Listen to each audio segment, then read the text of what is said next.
سورۃ التین بسم اللہ الرحمن الرحیم، یہ سورت بھی نفسیاتی فلسفیاتی اعتبار سے بہت اونچی ہے، اور وہ کیا ہے سمجھ لیجئے۔ جب کبھی اللہ کا بندہ کوئی جس کی اخلاقی حس بیدار ہو، بات وہیں سے چل رہی ہے، اخلاقی حس الہمہا فجورہا و تقواہا، وہ اگر کسی بگڑے ہوئے معاشرے میں بیٹھ کے دیکھتا ہے کہ ہر جگہ پر خود غرضی ہے، ظلم ہے، ہر جگہ پر ہم دیکھ رہے ہیں جھوٹ ہے، دھوکہ ہے، فریب ہے، زیادہ بیان کرنے کی ضرورت ہی نہیں، خود ہمارا جو معاشرہ ہے اس کی بہت بڑی مثال موجود ہے، شاید بڑی ہی نمائندہ جو مثال ہے دنیا کے اندر اس چیز کی، اس پہ کوئی غور کر رہا ہے تو غور کر کے بالآخر بسا اوقات انسان اس درجے پر پہنچتا ہے کہ انسان ہے ہی بہت حقیر اور بہت گندی مخلوق، اس میں خیر ہے ہی نہیں، خیر کا کوئی پہلو نہیں۔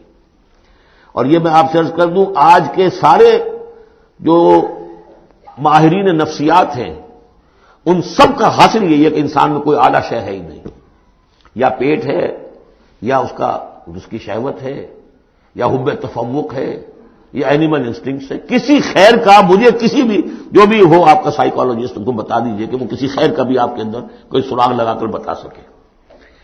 یہ جو ایک آتی ہے انسان کے اوپر مایوسی، حساس انسان پر، اس میں یہ صورت نازل ہوئی ہے کہ انسان شر ہی شر نہیں ہے، گند کی پوٹ ہی نہیں ہے، اس میں بڑی بلندی کا پہلو بھی ہے۔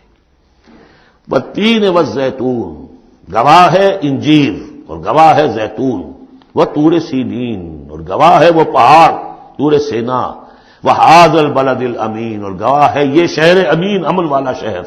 لقد خلقنا الانسان فی احسن تقویم، ہم نے تو انسان کو بہت بلند حساب پر، بہت عمدہ تخلیق پر بنایا تھا۔ اب قسموں کا اس کے ساتھ ربط کیا ہے؟ تین، انجیر، یہ اس علاقے میں کثرت سے ہوتی تھی، اور کہتے ہیں کہ اس پہاڑ کا نام بھی جبل تین تھا جہاں حضرت نوح علیہ السلام نے دعوت و تبلیغ کی 950 برس تک۔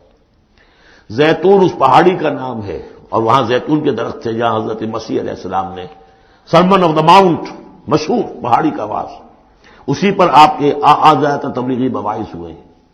طور سینین تو واضح ہے، حضرت موسیٰ علیہ السلام کو جہاں ہم کلامی حاصل ہوئی۔ ھذا البلد الامین، اور یہ امن والا شہر جس میں محمد الرسول اللہ دعوت و تبلیغ کے فریضہ سر انجام دے رہے ہیں۔ ان شخصیتوں کو اصل میں ان مقامات سے مراد یہ شخصیتیں ہیں۔ اگر کسی کا خیال یہ ہے کہ انسان میں کوئی خیر ہے نہیں تو دیکھیں ہمارے بندے نوح کو، یاد کریں ہمارے بندے عیسیٰ کو، یاد کریں وہ بھی تو انسان تھا، موسیٰ جو رب سے ہم کلام ہوا تھا، اور دیکھ لیں اس بندے محمد کو صلی اللہ علیہ وسلم جو اس بلد امین میں نظر آ رہا ہے۔ کیا تمہیں ثبوت نہیں مل جائے گا کہ انسان میں تو بڑی عظمت رکھی تھی ہم نے؟ یہ دوسری بات ہے، آپ اپنے آپ کو حیوان ہی سمجھ لیں، حیوان بنا لیں، فلا تکونوا کالذین نسوا اللہ فانساہم انفسہم، یہ تو آپ کا کام ہے، آپ نے کیا ہے، یہ گراوٹ تو آپ کو ملی ہے۔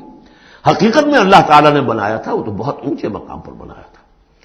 آدم مسجود ملائک، آدم خلقتہ بیدی، اپنے دونوں ہاتھوں سے بنایا ہے۔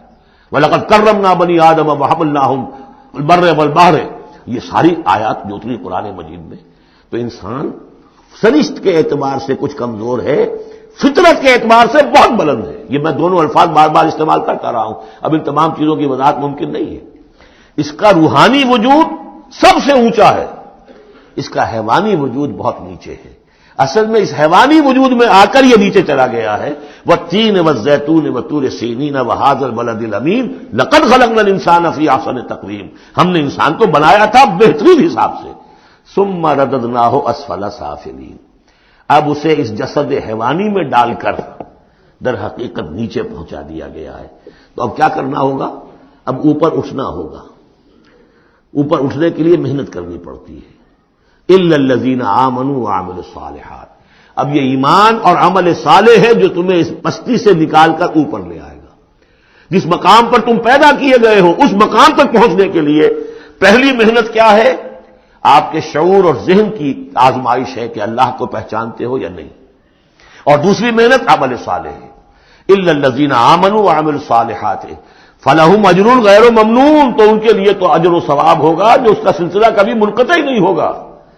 فما یکذبک بعد بالدین، اب اس کے ساتھ ہی ایک بات ایسی جوڑ دی کہ اگر تمہیں بھی نظر آ رہا ہے کہ کچھ لوگ بلند ہیں، کچھ پست ہیں، کچھ گھٹیا ہیں، کچھ بڑھیا ہیں، تو سوال یہ کہ اس کا کوئی نتیجہ بھی نکلنا چاہیے کہ نہیں؟ پھر کیا چیز ہے جو تمہیں